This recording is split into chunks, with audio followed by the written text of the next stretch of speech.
Woodson joined the Stephen A. Smith Show. That's on 1 to 3 daily on Sirius Mad Dog Radio.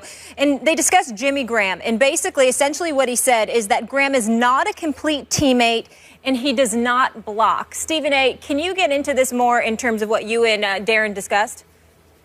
Well, I asked him about Jimmy Graham because Jimmy Graham only has about 18 receptions on the year for like 174 yards. The first 2 games of this season, Skip, as you well know, he wasn't an active participant in the Seahawks offense. And even Pete Carroll came on the record and said, we've got to find a way to get Jimmy more involved. Darren Woodson essentially came on being a football analyst that he is, being a Super Bowl champion, really dissected and analyzed what he saw. And essentially said that he wasn't a teammate. He was a guy out there playing for himself because not necessarily in terms of selfishness, but that he wanted no part of the physicality. It's something that I heard Chris Carter allude to just weeks earlier when he sat there and said, look, Jimmy Graham would block, but let's be real, he doesn't want to block. That's what he said. And obviously, when you play the tight end spot, Skip Bayless, sometimes your responsibility is to help that offensive line ward off oncoming defenders towards the quarterback. You got to block. And that's not Jimmy Graham's strength. So because of that, Darren Woodson highlighted that just like Chris Carter had weeks earlier, except that Darren Woodson obviously sounded a bit more incendiary, to say the least.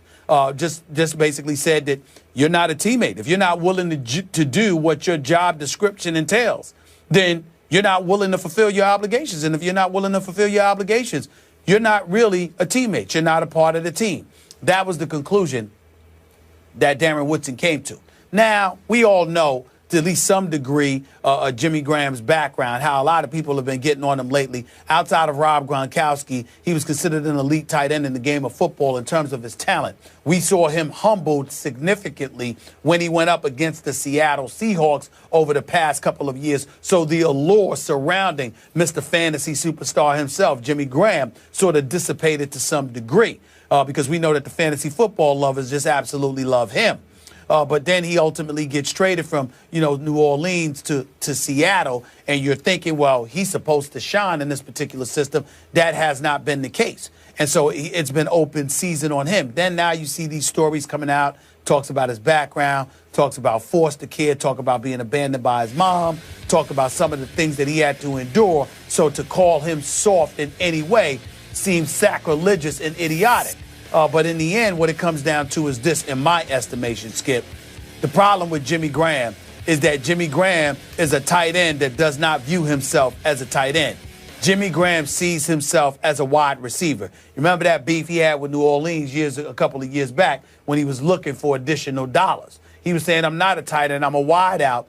And I guess it was the arbitrator, whomever it was, had declared that, no, you're a tight end, just like the New Orleans Saints says you are. And so they went from there because he was using it because apparently some money's allocated for particular positions and what have you. So that's what happened with that. But in the end, I think that Jimmy Graham is still a big-time talent. I think he's somebody that could play the game of football very, very well. I think it would behoove Pete Carroll, Darrell Bevell, and the Seattle Seahawks offense led by Russell Wilson to get this man more involved, because the more lethal Jimmy Graham becomes offensively, the more of a problem Seattle's offense is going to cause for opponents. With beast mode Marshawn Lynch, with Lockett and those boys, I think they can make some noise. But obviously, people are down on Jimmy Graham right now, and Darren Woodson is definitely first and foremost on that list. Yes, he is. Stephen A., as you know, I covered Darren Woodson when he was a Dallas Cowboy. He was as tough a safety as I've ever been around in my many years covering pro football. So I get where his heart is on this matter. He's basically saying, I wouldn't want that guy in my locker room on my team because I don't like the contribution that he's bringing. He's not giving what a football player needs to give at that position. And I don't want to be too hard on Darren, but you're right. There's an identity crisis here going on with Jimmy Graham because he does not consider himself playing that position. He doesn't think of himself as a tight end. Remember, at University of Miami, he was more basketball player than football player. He played all 4 years of basketball, only 1 year of football. So he's a little bit of a fish from Miami out of water in the NFL in that I don't think he ever wanted to block anybody. He's not into high contact. He's not a Darren Woodson. He's not built that way. And so I ask all the analysts, what did you expect of him? Because you made the point, Stephen A., as they went through arbitration. The stats showed from last season in New Orleans that Jimmy Graham lined up as an inline tight end only 33% of the time. That meant that he lined up in line 291 times. All the other times he was in the slot or split completely out wide, 486 times. So I thought he had a good case that he's much more hybrid wide receiver than he is pure tight end. So when he got to Seattle, you and I talked about, man, how are Cam Chancellor, Richard Sherman, all the rest in the Legion of Boom, how are they going to accept this? Are they going to be able to toughen him up in practice? Well, so far, not so good. Now, do they resent him? I don't know. I don't have any idea. But he's so far having a hard time fitting into the Seattle offense, and it may be a little bit because there's some resentment that he doesn't do the dirty work, as Darren Woodson said. But I don't think he's capable. I don't think he's built to do the dirty work. I think they just have to accept him for what he is and isn't. Well, I think they have to remember the number one reason they brought him to Seattle. Bottom line is they didn't bring him to Seattle to block. I understand that's part of his responsibility, but they didn't bring him to Seattle for that.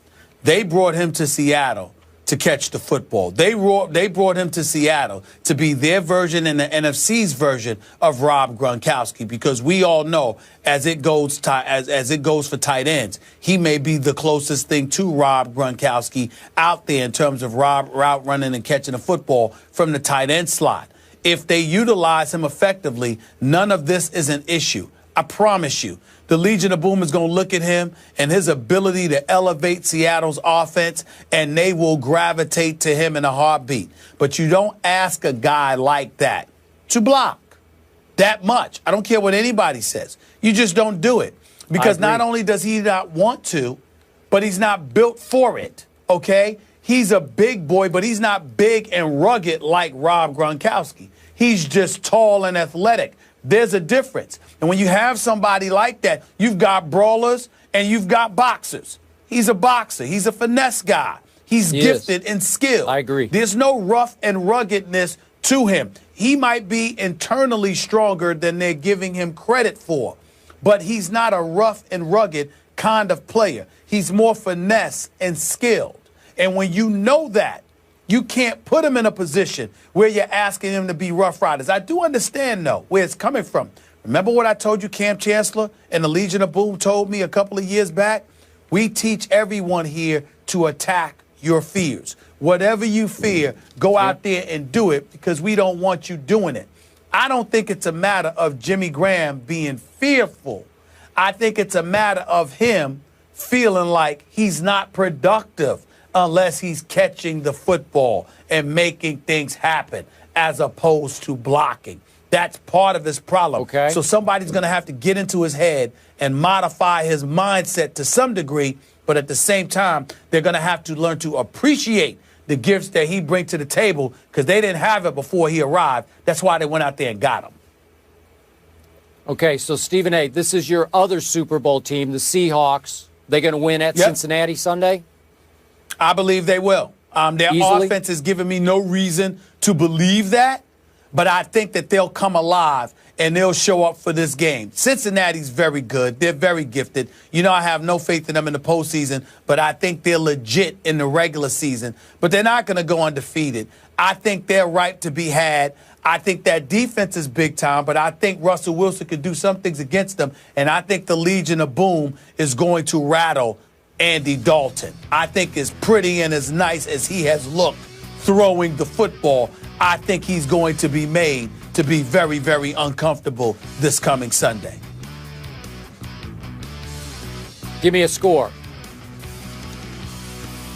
I'm going to say Seattle 22, Cincinnati 20. Really? Okay, so you at least have it close. It's going to be close. I completely disagree with your take. I believe that your Seahawks stole a game on Monday night, short turnaround on the road to Cincinnati. They were very lucky to get out with their, 2-2 life after Monday night. Should be 1-3 going to Cincinnati. We both agreed that we didn't love some of the things we saw offensively. Russell Wilson turned the ball over a couple times. Then the defense giving up a near 91-yard touchdown drive, nearly to end the game. Not a great sign. Cam Chancellor still trying to sort of find his way back into the Legion of Boom. Obviously slightly rusty here and there, though he made a great play that looked like it had saved the game until the bat out of hell play occurred. So I'm going to go with Cincinnati here because I'm starting to believe in the Bengals. I did not even have them in the playoffs, but my eye test is telling me they have a different level of self-confidence this year than I've seen in the past. Last few years, they have roller coastered all the way through the year, and maybe they still will. Maybe this will be the start of a decline. But I like the way Andy Dalton is carrying himself. He seems to be playing with a much higher level of self-confidence than I've seen in the past. So after what they did, just obliterating the Raiders on opening day at Oakland, they went and won at Baltimore. I'm going to go with them. I got a close score, too. I got 21-17 Bengals over your Seahawks. Well, I'm going to tell you this much. Andy Dalton has looked incredibly impressive. He's completing 67% of his passes. He's only thrown one interception on the season and 9 touchdowns. You know, his QBR is at 87, which is really, really great. It's better than most quarterbacks in the league, if not all of them. And then when I look at Giovanni Bernard and Jeremy Hill, I give a lot of credit where credit is due. And, of course, A.J. Green is one of the top 5 receivers. Yep. In the game of football. And this defense is no joke either. But I do believe, Skip Bayless, that it may very well be too good to be true. Andy Dalton, in my opinion, can't continue to play this way. I could be wrong, but I don't believe it. What I would say is this. I want to give Marvin Lewis, who obviously I've called out on many occasions, I want to give him credit and be fair to him for the outstanding job that he's doing thus far. I also want to take a moment to give major props to Hugh Jackson, an individual who should have never been let go by Reggie McKenzie as head coach for the Oakland Raiders, who's now the offensive coordinator in Cincinnati, who I think is doing an outstanding job in terms of reshaping the makeup, the mental makeup of the Cincinnati Bengals, particularly, obviously, on the offensive side of the ball. They're coming after people, and I haven't seen them do that like this in all the years that Marvin Lewis has been there. So I'm going to give Hugh Jackson a lot of credit for what we're seeing from Andy Dalton and the rest of that offense now, not because of their abilities, but also because of their mindset. They are coming after it. They are constantly on the offensive, and I like that mentality.